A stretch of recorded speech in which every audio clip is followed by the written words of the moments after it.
প্রথমেই নবনীতার কাছে প্রশ্ন রাখছি, এই যে সিডনি আনন্দ উৎসব, এটার শুরুটা কী করে? সিডনি আনন্দ উৎসব এই বছর আমাদের ৩য় বছর। আমরা ৩ বছর আগে এটা স্টার্ট করি। মেইনলি এশা গোস্বামী, ওনারই মেন আইডিয়া। উনি এটাকে স্টার্ট করেন এবং যেহেতু এশাদি কি বলবো, আমাদের অনেক সিনিয়র গুরু বোন বলা যায়। এশাদি বললেন যে এরকম নবনীতা, আমি তোদের ওখানে গিয়ে একটা এরকম আনন্দ উৎসব করতে চাই, তোরও সাপোর্ট লাগবে। আর পুরো কনসেপ্টটা মেনলি এশা দিদি, আর আমি ডেফিনেটলি ওনাকে সাপোর্ট করি। যেরকমভাবে উনি বলেন ওইভাবে আমরা একটা আনন্দ সাংস্কৃতিক উৎসব হিসেবে এটাকে প্রথম স্টার্ট করি। আমি এখান থেকে একটু বলতে চাই, মানে নমস্কার, আমি কুন্তল। সিডনিতে অনেক অনুষ্ঠান হয়, তো স্বভাবতই একটা প্রশ্ন আসে যে আবার একটা অতিরিক্ত অনুষ্ঠান কিসের জন্য, এবং এই অনুষ্ঠানের নাম আনন্দ উৎসব কেন? তো এশাদি যখন প্রথম এই পুরো ধারণাটা নিয়ে আমাদের সঙ্গে কথা বলেন, তখন খুব প্রিডমিনেন্টলি ওনার মাথায় এটা ছিল যে এই অনুষ্ঠানের মধ্যে দিয়ে আমরা সবাইকে আনন্দ দেব, আমরা নিজেরা আনন্দ করব, যারা দেখতে আসবেন দর্শক বৃন্দ তারাও যেন সমানভাবে আনন্দ পান, এবং ঠিক এই কারণেই এই অনুষ্ঠানটার নাম রাখা হয় আনন্দ উৎসব। পরের প্রশ্নটা রাখছি, সেটা হচ্ছে এই আনন্দ উৎসবে তো আমরা জানি যে সিডনির একাধিক সংগঠনকে অংশগ্রহণ করে। তো এই যে আইডিয়াটা যে সিডনিতে প্রচুর উৎসব হয় ঠিকই, প্রচুর একাধিক অনুষ্ঠান হয়, কিন্তু সেখানে হয় কোনো ক্লোজ গ্রুপের মধ্যে হয়, কিংবা হয়তো কোনো টিকেটেড ইভেন্ট হচ্ছে। তো সেক্ষেত্রে এই যে আইডিয়াটা অনেককে নিয়ে একসাথে যে একটা কাজ করার প্রয়াস, এই আইডিয়াটা কিভাবে ডেভেলপ হয়েছে, বা এটা 3য় বছরে আসছে, প্রথম 2 বছরে কি ধরনের কোন গ্রুপ এসেছিল, বা তারা কতটা অ্যাকসেপ্ট করেছে, বা দর্শকদের আসা যাওয়া পুরো ইভেন্টটার সম্বন্ধে একটুখানি দুজন মিলে একটু বলো তোমরা। আমি একটু একটা জিনিস বলতে চাই নবনীতা, আনন্দ উৎসবের কিন্তু একটা পিছনে একটা উদ্দেশ্য আছে। যদিও আমরা এটা আনন্দ উৎসব বলি, সবাইকে নিয়ে আনন্দ করি, পিছনের উদ্দেশ্য হচ্ছে কলকাতার একটা ব্লাইন্ড অর্গানাইজেশন। এখানের যে সমস্ত ডোনেশন আমরা পাই টিকিট বিক্রি করে, এবং তারপরে যেটুকু টাকা আমরা বাঁচাতে পারি সমস্ত কিছু করার পরে, ওই টাকাটা কিন্তু আমরা ওই অর্গানাইজেশনকে ডোনেট করি। ঠিক, প্রত্যেক বছর আমরা ওনাদেরকে দিই এটা। কারেক্ট। তো এই ব্যাপারটা কিন্তু একটু different then any other programme that you go and enjoy. So it has got an intention and an idea behind organizing that, so that we can stand by the community with the people and help towards the person, the organization who required our help. Definitely for a noble cause. অবশ্যই। তো নবনীতা, তুমি যদি শুরু করো যে কোথা থেকে প্রথম বছর কারা কারা এসেছিলেন, পরের বছর। প্রথম বছর যেমন কলকাতা থেকে আমরা বিভিন্ন নামকরা শিল্পীদের নিয়ে এসেছিলাম। দেবলীনা কুমার এসেছিল প্রথম বছর, তারপরে রুদ্রাভ নিয়োগী, ফেমাস কাথাক ডান্সার ডেফিনেটলি, ওনার মা গুরু অনুরাধা নিয়োগী, উনিও এসেছিলেন। তাছাড়া আমাদের লোকাল আর্টিস্ট, আমরা প্রত্যেকবারই চাই যে অনেক অনেক লোকাল আর্টিস্ট আমাদের সাথে আসুক, আর তারাও পার্টিসিপেট করুক। তো যেহেতু আমরা এটা 2 দিন ধরে এই প্রোগ্রামটা জেনারেলি করি, তো আমরা চাই কি সে সবাই আসুক, সবাই এসে আমাদেরকে যোগ দিক। আর যারা দর্শক থাকেন তাদেরও আমার মনে হয় অনেকটা আনন্দ লাগে যে অনেক রকম ভ্যারাইটি দেখতে পান, বিভিন্ন রকমের সাংস্কৃতিক অনুষ্ঠান ওনারা এখানে দেখতে পাচ্ছেন। তো তার ফলে আমার মনে হয় ডেফিনেটলি এটা খুব মজার, একটা আনন্দের একটা অনুষ্ঠান হয়ে ওঠে। না, এই একটা জিনিস আমি এখানে বলতে চাই, তুমি ঠিকই বলেছ। আনন্দ কিন্তু তখনই হয় যখন সবাই এসে যোগদান করে, এবং আমি খুব গর্বিত এটা বলতে যে সিডনিতে কিন্তু আমাদের ট্যালেন্টের কোনো অভাব নেই। ঠিক। সিডনিতে এত কৃতি মানুষ আছেন যারা গান গাইতে পারেন, নাচতে পারেন, যারা অভিনয় করতে পারেন, ফ্যাশন শো করতে পারেন। তো এই সমস্ত মানুষকে নিয়ে সবাইকে একসঙ্গে এনে যদি না আনা যায় তাহলে কিন্তু আনন্দটা পরিপূর্ণভাবে উপভোগ হয় না।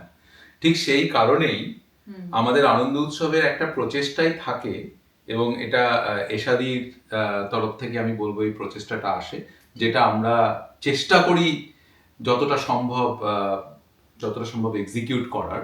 সেটা হচ্ছে যে সমস্ত সবাইকে নিয়ে যারা নাচতে পারেন, যারা গান গাইতে পারেন, যারা নাটক করতে পারেন, যারা ফ্যাশন শো করতে পারেন, সবাইকে একসঙ্গে এনে একটা পরিপূর্ণ একটা অনুষ্ঠানের রূপ দেয়া, এবং যাতে সবাই সবার সাথে আমরা আনন্দ করতে পারি, সেটাই কিন্তু মেইন উদ্দেশ্য।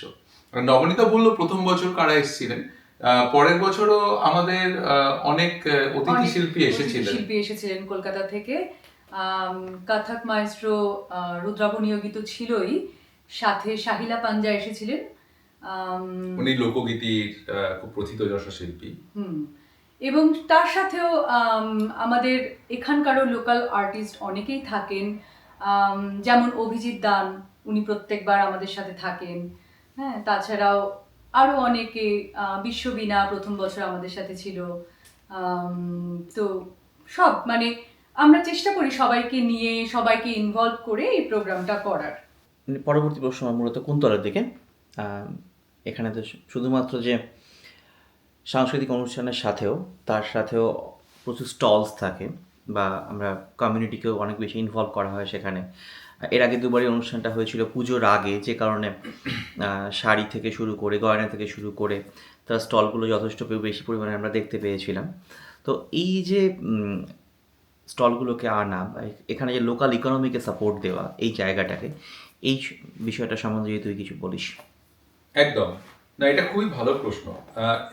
এবং সিডনিতে যেরকম আমি বলছিলাম আমাদের লোকাল ট্যালেন্টের কোনো অভাব নেই, সেরকম অনেক লোকাল বিজনেসও আছে যারা খুব সুন্দর সুন্দর কনসেপ্ট নিয়ে আসে, এবং তাদের একটা এরকম জায়গা দরকার যেখানে তাদের সমস্ত কনসেপ্টটা লোকের কাছে খুব অ্যাপারেন্টলি পৌঁছতে পারে।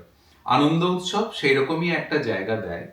এখানে অনেক, এবছরও যেরকম অনেক স্টল থাকবে যারা খুব ইউনিক জিনিস নিয়ে আসবে, শাড়িজ, জুয়েলারিজ, এবং আরো কিছু থাকবে, আমি সমস্তটা এখনই ভেঙে বলতে চাইছি না। আর আরেকটা জিনিস আমরা চেষ্টা করি যে যখন একটা অনুষ্ঠান তৈরি হয় তখন সেই অনুষ্ঠানে যেন সমস্ত কিছু থাকে। যেরকম অনুষ্ঠান চলতে চলতে মধ্যে মধ্যে আমরা ডেফিনেটলি কিছু ব্রেক নেব, সেই ব্রেকের সময়তে মানুষ যেরকম, দর্শকরা যেরকম পেট পুজো করতে পারেন, রাইট, বিভিন্ন রকম স্টল থাকবে, এক্সোটিক কিছু ফুডস থাকবে, সেখান থেকে পেট পুজো করার সাথে সাথে কি চাই, মানুষ একটু দেখবে, দর্শকরা দেখবেন যে আমি কি কিনতে পারি, কি ইউনিক জিনিস এসছে। তার জন্য এই স্টলগুলো কিন্তু খুব ইউনিকলি কম্পেনসেট করে ওই টাইমটাকে। মেয়েদের তো শাড়ি জুয়েলারি থাকবেই, না হলে কি করে হবে।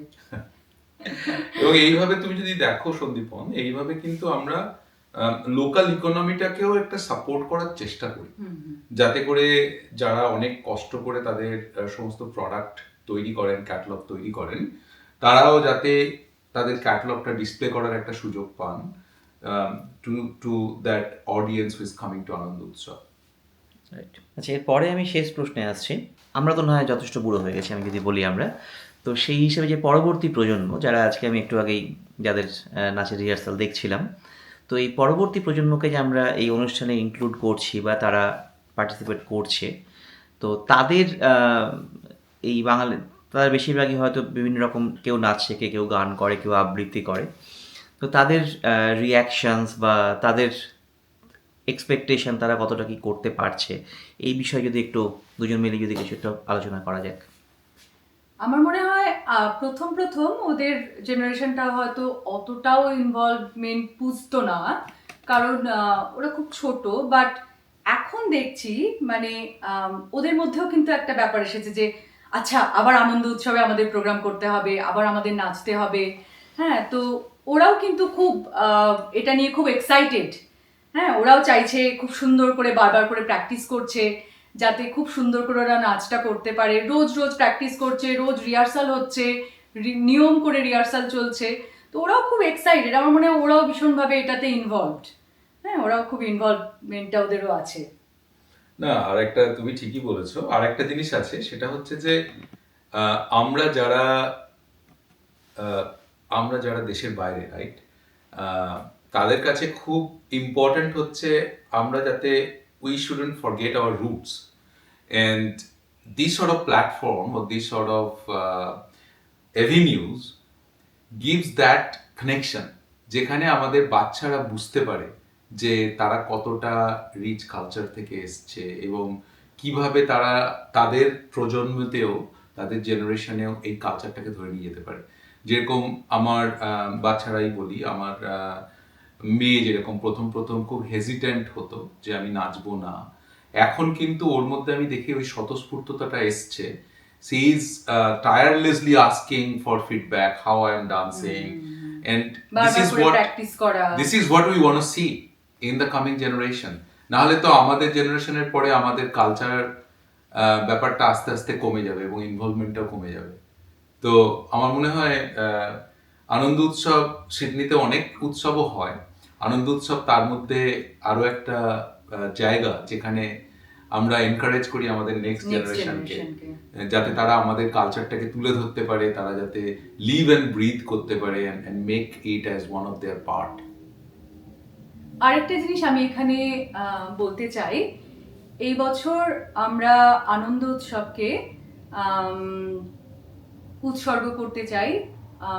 আমি এবং ঈশাদি, এটা আমাদের মেন উদ্দেশ্য ছিল। আমরা উৎসর্গ করতে চাই আমাদের শ্রদ্ধেয়া দিদি পৌশালী মুখার্জিকে। উনি গত বছর ডিসেম্বর মাসে আমাদের ছেড়ে চলে যান। তো আমরা বিভিন্ন ওনার কম্পোজিশন, ওনার নাচের মাধ্যমে আমরা ওনাকে এই আনন্দ উৎসবকে উৎসর্গ করতে চাই এই বছরে। অনেক ধন্যবাদ। নমস্কার।